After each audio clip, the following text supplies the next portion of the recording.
welcome. My name is Carlo DeMaria. I'm your mayor. I'm here today with Jay Monty, our transportation planner. Jay's been with the City of Everett for 3.5 years, working on improvement to our transportation system here in the City of Everett. We wanted to begin this dialogue with all of you in regards to transportation. Of course, traffic. Traffic is that #1 issue. And kind of relate what we've been doing with transportation to improve lives of our residents in the City of Everett. We all know within a short few months we'll have the Wynn Boston Harbor, Encore Boston Harbor opening up. We will sure see a significant amount of traffic for a while. As we know, anything new that opens up, any new business opens up, you always see a significant amount of traffic. But when you have a $2 billion company moving into your town, your city, you'll see some traffic in Everett. And so it's always been my mission here to improve transportation in and around Everett. People driving through Everett, I have a tough time, persuading them not to, especially with the tolls and people have to pay to go over the tolls, so they always use Everett as a cut through. Nothing new to any of our Everett residents. And as we develop, we build more housing and we build more development, traffic becomes an issue, right? So you've seen some of the latest things we're doing with some of the housing developments, issuing no parking permits, basically telling developers, hey, we want you to develop, but we're not giving you any parking permits. That's one way to eliminate cars coming, and people who will rent those units without parking. And they are doing that, right? It's a change in times. People are relying on alternative transportation. And that's good, because that helps us with our housing affordability. And I'll get into that maybe today on this segment or in another segment. Again, Jay Monty's here today. So Jay, rapid bus line, bike share programs, we have the Silver Line. As we know, Encore Boston Harbor is modeling the Silver Line that stops now in Chelsea by the Moolers, which we're looking to hopefully get to stop behind the Wynn site, possibly even get a stop somewhere near the Market Forge site. Maybe get the Silver Line to come up into the square, do some sort of loop, go back to the station, pick people up, bring them back to the station. So we have that. We are looking at the possibility of a commuter rail stop down at the Wynn site. We have a water taxi that we know definitely happening with Wynn very shortly. We have Wynn proposing to build a pedestrian footbridge from their resort to Assembly Road T Station. They are fully funding that. As you know, Jay, nothing new. We're working with the Gaming Commission now and the state on building a head house. So it's a facility basically on the other side of the river after the bridge is built that connects to Assembly Road T Station. We have our bike paths that we're designing now. As you know, I think we're the first community. When I took over, before you were here, we paved our bike path down on West Street to the Malden line. City of Malden followed after. Now, you can touch upon what the City of Lynn and Saugus are doing, but we have a continuous bike path that will be continuous very shortly from Everett to Nahant Beach, pretty much. And we're designing the rest of it, so behind 66 Main Street, where my favorite residents live, one of my favorite groups of favorite residents, of course, we're designing the rest of that bike path to bring it to the Encore Boston Harbor site, but we'll bring you to the pedestrian footbridge. And I want you to talk about what's going on with Rutherford Ave and those bike paths. So I don't want to take all your steam from you, because this is I want people to hear from you, and like I said again, we'll be doing this time and time again. So Jay, just get into 3.5 years in Everett. Tell them also Mr. Monty has purchased a home in the City of Everett. Him and his lovely fiance. Which is nice. It's always nice to give someone a job and then turn out later say, you know what, I'm going to buy a home in the city. So you made me very happy when you do that. So again, Jay Monty, our transportation planner. Jay, just talk about yourself and some initiatives going on. Yeah, thank you, Mayor. I think you brought up a good point, and that is, we're in a geographical space where we our road space is being competed for by folks outside of city, folks inside the city, and at the same time we're trying to grow our economy, we're trying to grow jobs, we're trying to provide affordable housing. And we have to make choices that, quite frankly, aren't always easy, but through, I think, your vision, through providing many more options and alternatives, we will provide that opportunity to keep Everett mobile. One of the big questions folks ask is, why don't we widen this road? Why don't we widen that road?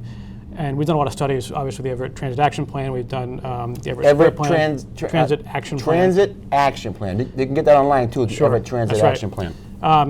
And what you find out very quickly is that we can widen the roads all day long, year after year after year. And what we're really doing is we're providing more access, not for Everett residents, but for everybody else trying to cut through Everett to get to Boston. So we could make Broadway 4 lanes, 6 lanes, we could widen the Parkway, do all these things.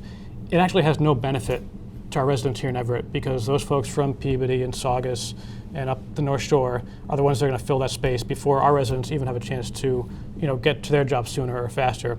And that's really the reason why we're being so bullish on the bus lanes and the bike paths. And So let's start with the bus lane. Sure. Right? Mm-hmm. So we made national news We did. that we were the first community in, I don't know, that's the country, the state? Or, we were definitely the first one in the state, and I was surprised. we've been called from folks all over the country looking to replicate what we did. It was really pretty impressive. Right. So we as you all know, bus lane from Glendale Square right now brings you to Sweetser Circle, and but our goal is to, as we're working on now, tell the residents who we hired, who's working on the designs, and a hopeful timeline to get people to Sullivan Station. And I think it's worth just talking a little about the bus itself here in Everett, because the bus is actually a really critical piece of infrastructure that moves a lot of people here in the city. A lot of folks don't realize that at rush hour on Broadway, half of all the people moving down Broadway are in a bus. And when you think of half the amount of people moving down Broadway during rush hour are on a bus. That's right. The other half are in a vehicle by themselves. Right. And when you then consider that a lot of those folks in those vehicles aren't even Everett residents, that most people in Everett are more likely to be on the bus than they are in a car on Broadway in the morning. So when we talk about wanting to benefit our own residents, wanting to make their commute better, the most effective way to do that affects the most people is to do it on the bus. And so we worked, as you said, the Everett Transit Action Plan was sort of the genesis of that. We worked with several consulting firms, and really it wasn't the technology. I mean, taking out parking to put in a bus lane is not technologically difficult, but it's something that you chose to do. It was really a decision to prioritize the mobility of our residents, and we did so. I think it took us a couple weeks to really iron that out. But that's 8,000 folks every day ride that bus down the bus lane. That's reduced their commute time by up to 30% to get to Sullivan Station. It's a real measurable improvement in their commutes every day. And it's like we talked about, it's a national model now of how you can kind of reprioritize how you use your streets to benefit folks. A lot of folks have asked about parking, right? So we have some businesses down there that really were a little uncomfortable with the parking going away. But there's a big part of this process has been to look at parking. How is our parking utilized today? What we knew before we ran the bus lane was that in the early morning hours on Broadway, less than half of those spaces are being used. Right. So even if we took away half of them, everybody still had a place to park. Right.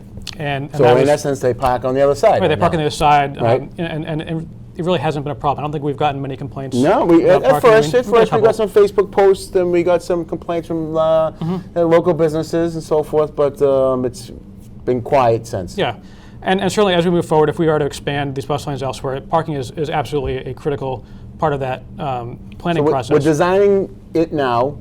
We're at 25% design? Or? We're going to 25% design for the lower Broadway portion of the bus The lane. lower Broadway portion. And as you know, we want to bring this bus line all the way to Sullivan Square. So when you get on at Hancock Street or you get on at Everett Square, in 5 minutes, you're at Sullivan Square, you're on the Orange Line, and you're into downtown. And we've had some great meetings with Boston. We have. In their transportation department. We had one just recently. That's right. We know the Alfred Street Bridge is on the repair again, but City of Boston is being cooperative with us to get the bus lane from Dexter Street, where the Boston-Everett line is, basically the entrance of Encore Boston Harbor, to continue the bus lane to get residents right to Sullivan Station. That's right. So our goal, our shared goal here is to get it connected to Sullivan Station and get it to be regional, right? So we hope to bring that bus lane all the way to the Everett line, to Everett Malden line, right? So we're talking southbound. We hope that the cities of Malden and Melrose and Saugus see that this is basically like having a train, right? Because you have a bus in its own lane. You know, no one's parking, no one's stopping, so these buses are able to just, you know, travel 99 to Sullivan Station. Right now, that little from Glendale Square to Everett Square is about a 30-minute savings. Is that what they're saying, or is that? No, from Glendale Square to the Circle is about up to an 8-minute savings. 8-minute savings. Which but is if you a lot. continue it to Sullivan, it's about 30-minute savings. It would be significantly more. I don't know Right. the exact number, but Right. it would be significantly But more. a one-seat ride One-seat ride. to a T station that connects you to the city of Boston. Right. Right. So people, I talk to lots of people, and they say, Mayor, is your goal to bring this on both sides of the city, both sides of Broadway? And I say, absolutely. My goal is definitely to have it on both sides of Broadway, and maybe look at both sides of Main Street. And how do I connect the smaller streets like Ferry and Chelsea Street and Hancock and Elm to either Broadway or Main Street, so that it can all tie in. That's the master plan. We have Nelson Nygaard and Stan Tech and some consultants working on that. Parking, we're taking parking away. So we know we're looking at shared parking facilities with business owners. We look at it, you know, like you said, if we're going to take parking away, we got to replace it. That's something that, you know, we're looking at now. Right. Places in and around on Broadway where we can designate off-street parking. If we can build off-street parking, this bus lane would not only serve everyone, you know, it'd be great, right? We wouldn't hurt businesses, so people can still use their vehicles. Right. But we want to make Everett more of a transit-oriented community. People don't need their vehicles. We're not telling the senior couple that goes out for coffee in the morning who leaves their home from Willis Ave, you'll still be able to take your car. So we want them to take their car, still go to Dempsey's or wherever, park in the municipal parking lot or a shared parking space, still have the parking. But our goal is to have it on both sides of Broadway, north and southbound. It would be like bringing train service to your community. And I want to put the parking into a little bit of perspective too, because most parking in the city is actually not on the street. We tend to think that there's no parking because we drive down Broadway, and you can't find a parking spot in front of Dempsey's or in front of Square Deli. When you count the spaces, say between Everett Square and Sweetser Circle, and you count all the spaces, not just on street, but you count parking lots that may belong to a business. There's upwards of 400 or 500 parking spaces in that area. The on-street spaces account for fewer than probably about 75. So in the whole, if we were to say implement a northbound bus lane from Sweetser Circle to the square, is 25 parking spaces out of a whole of 400. It's not. Wow. So it's as a proportion of total parking, we're actually not removing that much parking. And so the key here is we talk about shared parking. We have a lot of businesses that they're open from 9 to 5, but they close up and their parking lot's empty after 5 o'clock. Well, we have some folks. There's a karate studio that opens at 5 p.m. that runs to 9 p.m. Maybe he could use some of the parking that his neighbor doesn't use at those hours. And there's certainly opportunity for businesses to make that part of their business model too. If they want to rent out spaces, generate some revenue, this would be an opportunity to do that. So we want to better utilize what we have. Certainly we can construct giant garages and things, but they're really expensive. And why do that when we have so much available at our fingertips today? So not to just keep hammering down the rapid bus and getting boring here, but people can expect in the near future to be able to get on a bus anywhere in Everett, get to a T station without have to sit in traffic with vehicles. So that means it's more reliable. They're getting in, everyone's like, I don't want to get on a bus with 100 people, But now as the buses are sped up, because not speeding up, but just more frequent, and then we can also do things with a developer who's building would provide some either funds to go into a shuttle service or provide shuttles for their projects. What is it? TMAs? TMA is a Transportation Management Association. Provide money to a TMA, so the city, do you know the trolley car system in Everett? was ran by a third party, not by the city, not by the state, Right. kind of like a team. And they were very often real estate developers themselves that built the trolleys to support the development. So it was They a were very real estate similar developers model. themselves. Yeah. So again, people in Everett look to see the rapid bus line connecting you to Sullivan Station in the near future, and then on the opposite side, we'll do it, of course, with the entire city council and the business input, residents input, which is very important. We have the bike shares, right? We have the dockless bikes. And we have dockless bikes today. We have 250 rides per day right now. 250 rides per day. I see Which, tons of kids using it to go to school every morning and back. It's which is great. been a huge success. I think, and thanks to our residents, you've really done a great job at using them responsibly. I don't think we've gotten a lot of complaints. We've gotten a few, but nothing. Yep, parking it where the parking is definitely always a problem. But I think overall, compared to some other places that have done this, we've actually, I think, been pretty successful. And next year as well, we'll be getting the Blue Bikes, which is the Boston docked bike system. So today you can't ride a dockless bike into Boston. Starting next spring, you'll be able to get on a bike share here in Everett and ride it into Boston. You can go to Cambridge, Somerville, anywhere in that system, which has, I think over several thousand bikes and several hundred stations. So that's really going to better connect us to Boston and to the job centers there. Yeah. So many things that happen in transportation-wise. We had that meeting in Boston, how they're building all those bike paths along Rutherford Ave, how they're going to connect to our bike path in Everett. Awesome. I think we can maybe show those pictures on these screens. We won't have to dive into that, but so bikers will be able to get on the bike path in Everett, get right into Boston, which is going to be huge. And that's slated to begin in 2020 and be completed, within, I guess they said, I forget how many years, but I mean, it's something to look forward in the future. I think hopefully the next 3 to 5 years we'll have not only the pedestrian bridge from the casino, we'll have our bike path extended to that pedestrian bridge. Rutherford Ave will be done. Hopefully we'll be able to have built our dedicated bus lane down Broadway. All these things are really game changers. And it's going to be some pain getting there, I think, and some challenges to get there. But we're there. We are there. We have the attention of the our state delegation, our senator and our rep, who are helping us with all that. The governor's office and the Secretary Pollock, has been out to the City of Everett for many times. The new T manager, Luis Ramirez, has been out to the City of Everett. They know we're definitely serious about bringing transit opportunities to our community. But again, pedestrian footbridge over to Assembly Road T Station. People can walk and get over to the Orange Line. A water taxi, the commuter rail stop, Civil Line extension, rapid bus lines, bike share programs. All this is coming to the City of Everett. And I think we should do is maybe do something like this, maybe every few months. Sure. Maybe when we do post this, or we allow people to comment, right? And then we can bring those comments to the next time we sit down and talk. Sure. Rather than have a live call-in show, we'll take those comments. So if you have comments about traffic and understand, friends, that we're not saying traffic is going to get better in Everett. We understand with the resort coming on that there are going to be people in line coming down Broadway from wherever to go to the resort, especially the first few years. Our goal is to build reliable transportation for Everett residents. And then if the other cities want to add on, like our rapid bus line, if they want to do the same work, we design their bus lanes on Malden 99 or Melrose 99 or Saugus. Great. We want regional transportation.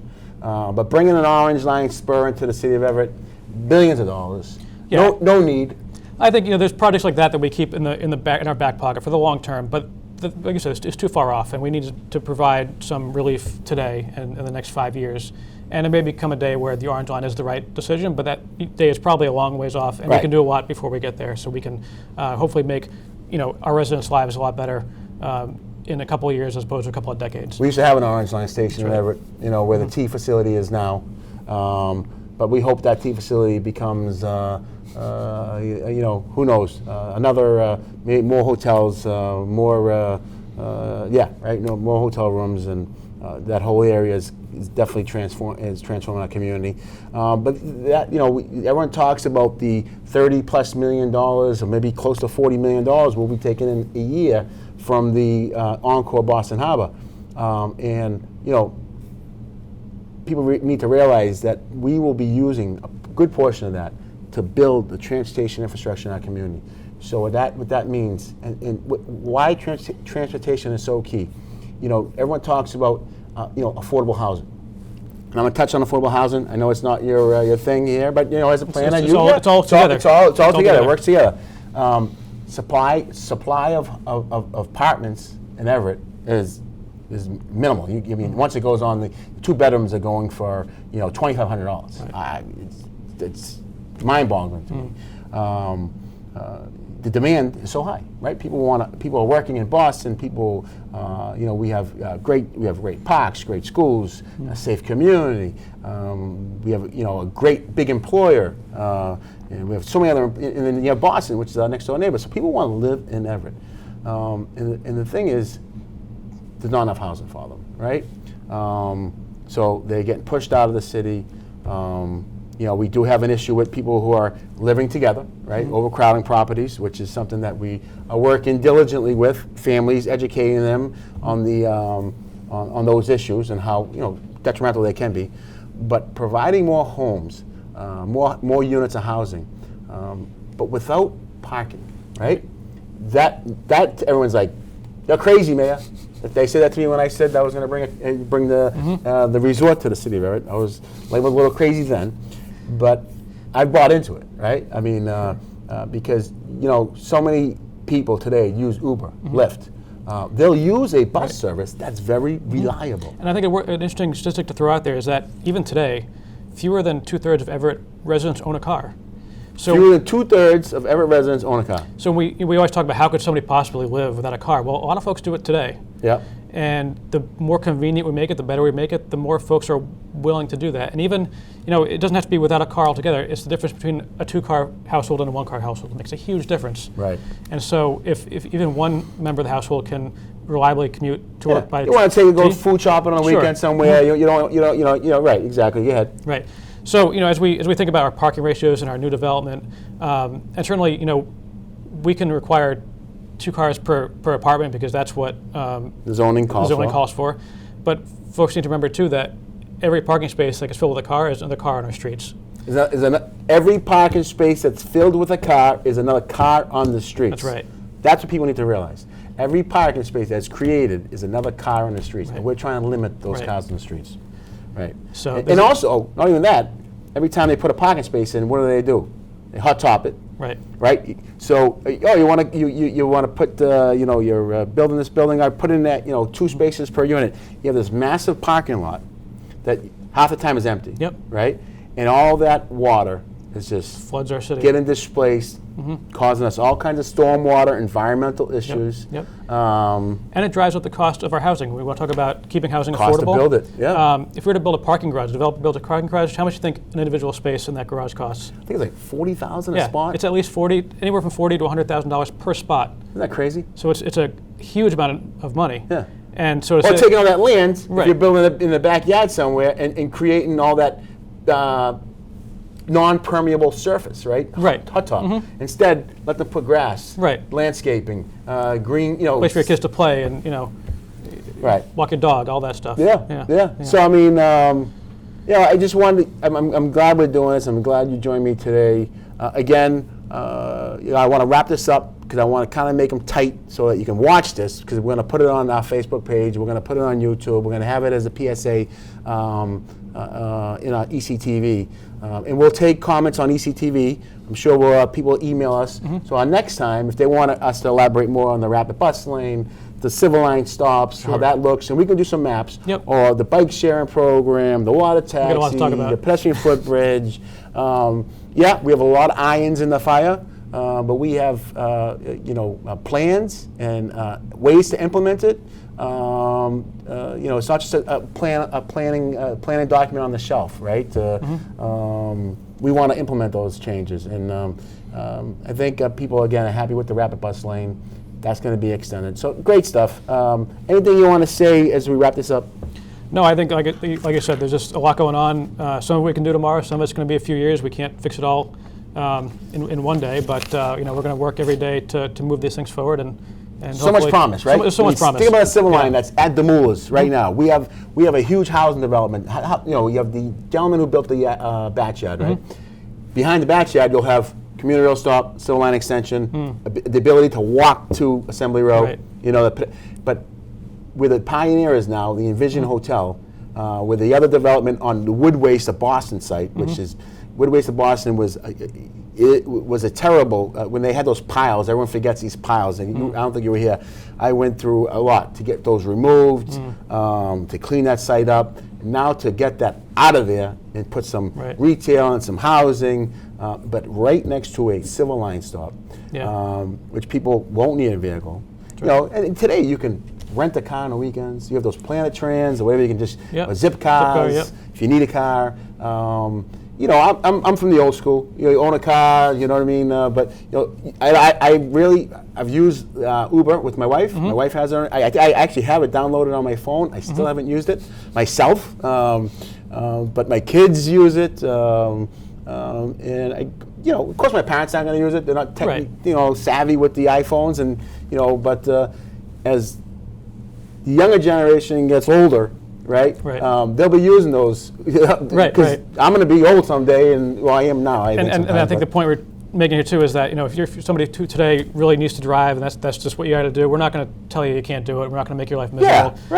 But we're going to, you know, with the we're going to provide parking. We're going to create lots of parking, but we're going to make sure our roads. Again, there are going to be people driving through on 99 or through Broadway, Everett, and we're going to also do some traffic calming measures like raised crosswalks and plateaus and better signalization to kind of want to, you know, convince people stay on the bridge, don't come through Everett, right?